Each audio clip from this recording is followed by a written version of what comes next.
Pagi, saudara. Apa kabar Anda? Salam sehat dari saya, Bambang Kalitus. Kita jumpa lagi dalam Sapa Redaksi On Location. Saudara, dalam kesempatan kali ini saya ingin menjumpai Bapak Inyoman Subande selaku pengamat kebijakan publik dan sekaligus praktisi atau akademisi dari Undiknas Denpasar. Kita akan berbincang santai terkait bagaimana wilayah atau kabupaten-kabupaten yang melakukan pesta demokrasi tahun 2020 ini untuk melakukan pembangunan di 5 tahun yang ke depan terkait dengan kebijakan-kebijakan publik yang harus diperhatikan. Untuk itu jangan kemana-mana, ikut saya dalam Sapa Redaksi On.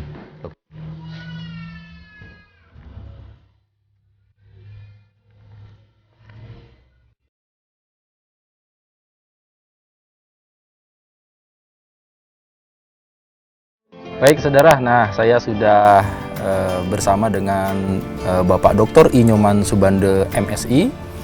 Beliau selaku akademisi di Undiktas Denpasar dan juga mungkin pengamat kebijakan publik. Nah, pada kesempatan hari ini saya menghampiri beliau di tengah-tengah kesibukan beliau untuk tetap memberikan bimbingan kepada mahasiswanya gitu. Om Swastiastu, Pak Subande. Sehat selalu ya, Bang ya? Iya. Pak Swastiastu juga untuk semuanya. Siap, Sungkar. Kita memang harus sehat ini kalau kondisi. Benar, harus sehat. Kita tetap mengandungkan protokol kesehatan, berjaga jarak dan kita pakai face shield. Kita melepaskan masker untuk bincang-bincang pagi hari ini. Terima kasih waktunya sebelumnya Pak Subande atas waktunya bersama Kompas TV. Nah, Pak Subande, kita kan tahu bahwa Bali ada 6 kabupaten yang akan melakukan pesta demokrasi. Masyarakat di 6 kabupaten kota ini melakukan pemilihan bupati, wakil bupati, dan juga wali kota dan wakil wali kota. Cukup besar karena dari 89 kabupaten ini 6 melakukan pesta demokrasi. Nah, berkaitan dengan itu mungkin kita mau ngajak ngobrol-ngobrol santai lah Pak Subande terkait dengan kebijakan-kebijakan publik yang sudah diambil oleh pemerintah daerah atau yang nantinya akan mungkin bisa menjadi pijakan kepada pemimpin-pemimpin yang baru nanti yang akan terpilih terkait dengan 6 wilayah ini. Nah, mungkin kita bermain atau bermula dari Kota Denpasar dulu nih Pak Subande. Bagaimana pengamatan Pak Subande terkait dengan mungkin kemarin ya program-program atau hal-hal yang dilakukan oleh pemerintah kota ya terkait dengan kebijakan-kebijakan yang tentunya bermuaranya nanti kepada kepuasan atau pelayanan kepada publik gitu. Bagaimana Pak Subande kalau kita akan sedikit membongkar dalam tanda kutip untuk Denpasar ini? Silakan Pak.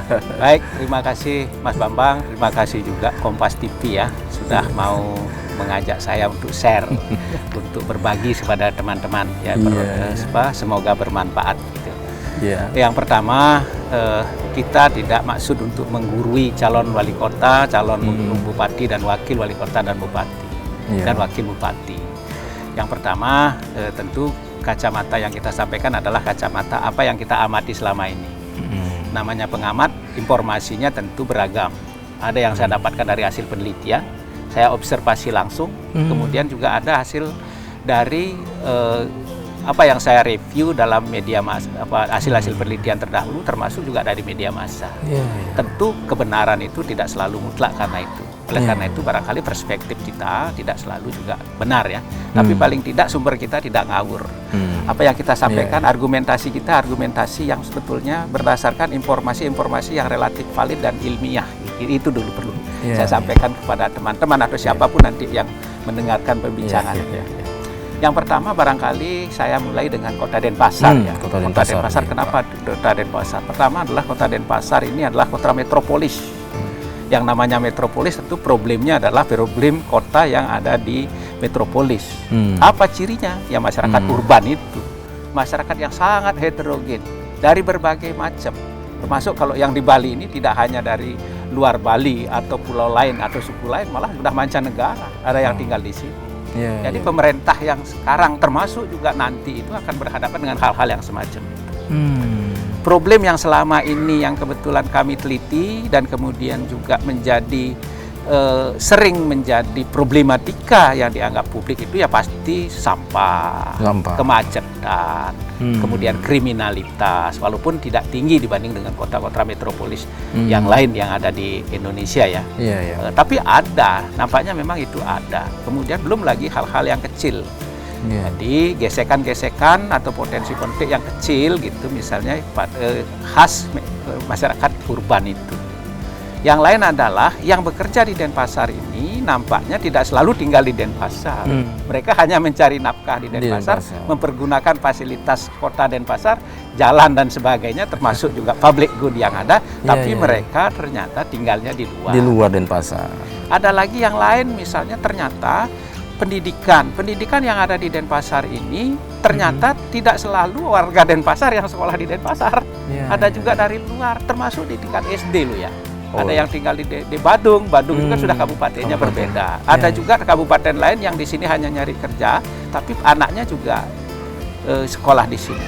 Kita tidak maksud untuk melakukan diskriminasi, kemudian juga kita adalah mengelitkan sendiri, tapi sebenarnya problema-problema itu adalah problema yang kadang susah kita diprediksi dan memang tidak gampang membuat kebijakan kepada masyarakat yang tidak mendata administrasi kependudukan dengan baik, termasuk juga problematikanya bisa terjadi secara sporadis. Maksudnya tiba-tiba itu yang kita tidak prediksi. Jadi tidak gampang seperti itu. Kebijakan itu tentu berkait dengan fungsi pemerintah. Fungsi pemerintah itu adalah merespon berbagai persoalan masyarakat, mensejahterakan masyarakat, memberdayakan masyarakat. Contohnya apa? Kita ketika memberikan bantuan misalnya tunjangan sosial kepada masyarakat, ketika kita akan merespon berbagai persoalan masyarakat yang ada tentang kesehatan segala macam, loh ini penduduk saya apa bukan? Ya kalau diarahkan misalnya ternyata salah meleset, ternyata itu bukan penduduk Denpasar. Loh gimana ini kok saya penduduk asli saja tidak bisa menjadi potensi-potensi yang bisa memberatkan juga dalam proses pengambilan keputusan gitu. Iya. Masuk akal ya. Memang malah nanti bisa terjadi kecemburuan atau ya betul. Contoh real sudah ada ketika diberlakukan tentang rekrutmen terhadap siswa, penerimaan siswa baru baik di SD SMP itu sudah ada. Ternyata mereka tinggal di sini dan kemudian di backup oleh penduduk yang asli di sini. Mereka ketika Dinas Pendidikan mewajibkan untuk membuat mereka menyetorkan KTP itu mereka tidak punya. Tapi mereka merasa punya hak. Yang penduduk asli bercemburu. Gimana ini kok orang luar bisa diterima sedangkan kami tidak? Nah, ada hal-hal yang seperti itu dan itu sudah real terjadi gitu. Nah, dari kecemburuan timbul akhirnya kecemburuan dari penduduk dalam tanda kutip yang memang KTP-nya KTP Denpasar gitu. Ini gimana sih, Prof? Betul begitu? Ya, memang begitu. Artinya kan tidak selalu memang kecemburuan itu bernuansa sampai dengan kekerasan atau potensi-potensi yang lebih keras. Tapi kecemburuan dalam artian bahwa mereka merasa lebih berhak, ternyata ada hal yang mereka tidak dapatkan. Dan itu mungkin tidak kesalahan dalam proses kebijakan, tapi memang karena kesulitan untuk mengambil ke posisi itu, terutama di kepala sekolah, komite itu yang saya lihatnya seperti itu. Jadi mereka tidak maksud untuk mendiskriminatif, tidak juga maksud untuk mengabaikan. Kemudian juga kalau dari segi keuntungan, metropolis ini juga bawa keuntungan pada masyarakat yang asli, artinya penduduk asli. Ya trickle down effect dari ekonomi pasti ada lah.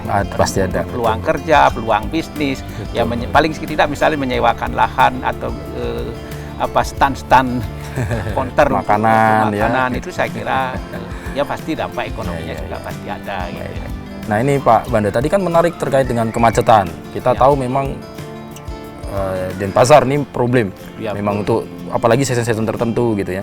Kalau kita lebih memperdalam lagi kalau terkait kemacetan sebetulnya bagaimana sih solusinya apa? Kemudian apakah sekarang sudah dilakukan oleh pemerintah untuk atas kebijakan-kebijakannya untuk mengurai kemacetan ini?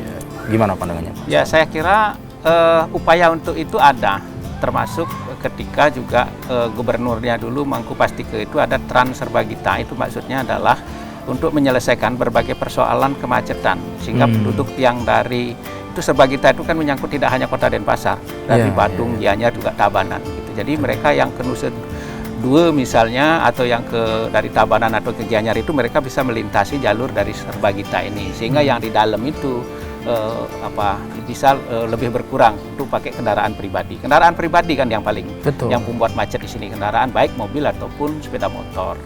Nah, untuk mendukung itu, pemerintah Kota Denpasar juga sempat membuat kebijakan itu menjadikan bemo yang dulu tidak produktif itu kemudian dijadikan penggantar gratis. Nah, penggantar gratis ini sehingga masyarakat bisa menumpang itu tanpa bayar.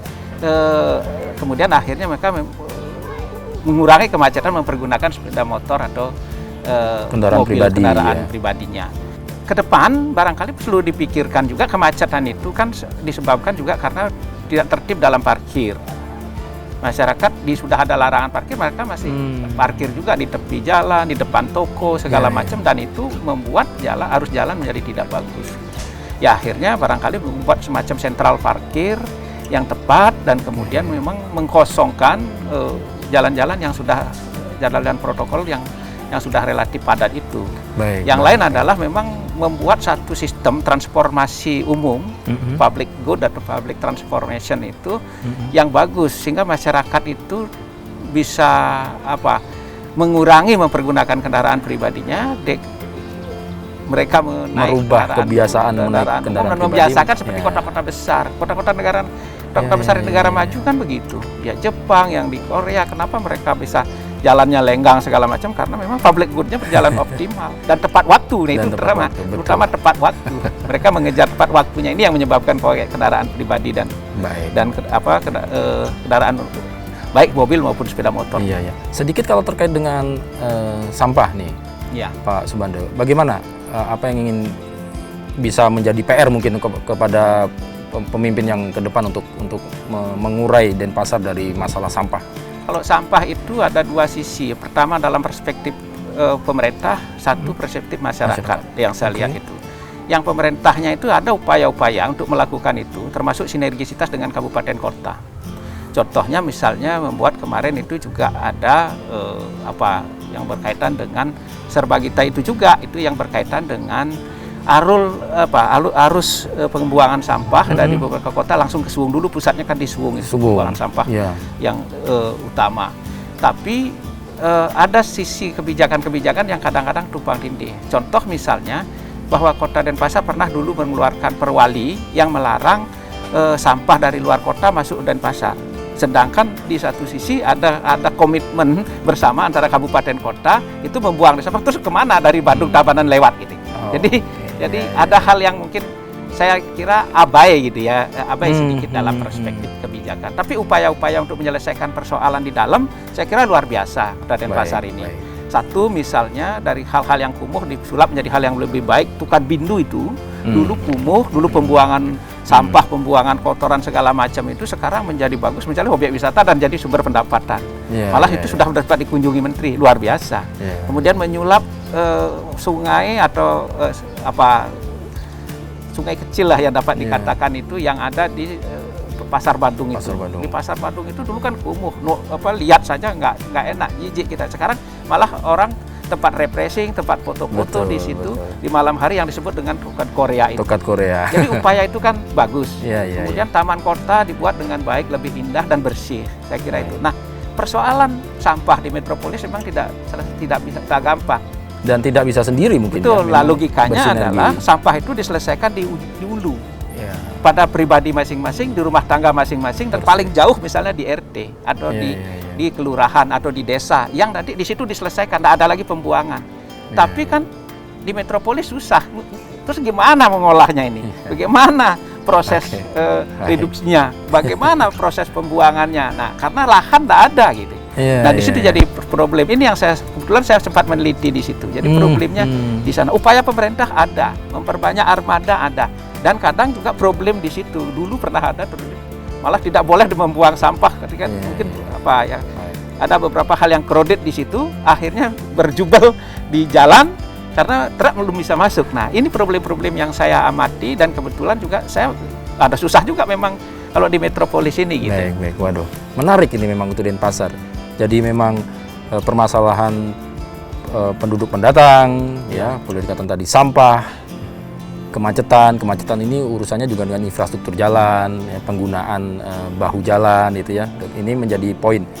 Mungkin masih banyak sebetulnya, tapi nanti kita harus geser ke kabupaten lain nih, Pak. Ya. Nah, untuk Denpasar mungkin itu yang menjadi mungkin tolak ukur. Mudah-mudahan ini nanti bisa menjadi masukan bagi pemimpin yang akan datang untuk permasalahan-permasalahan yang ada di masyarakat ini.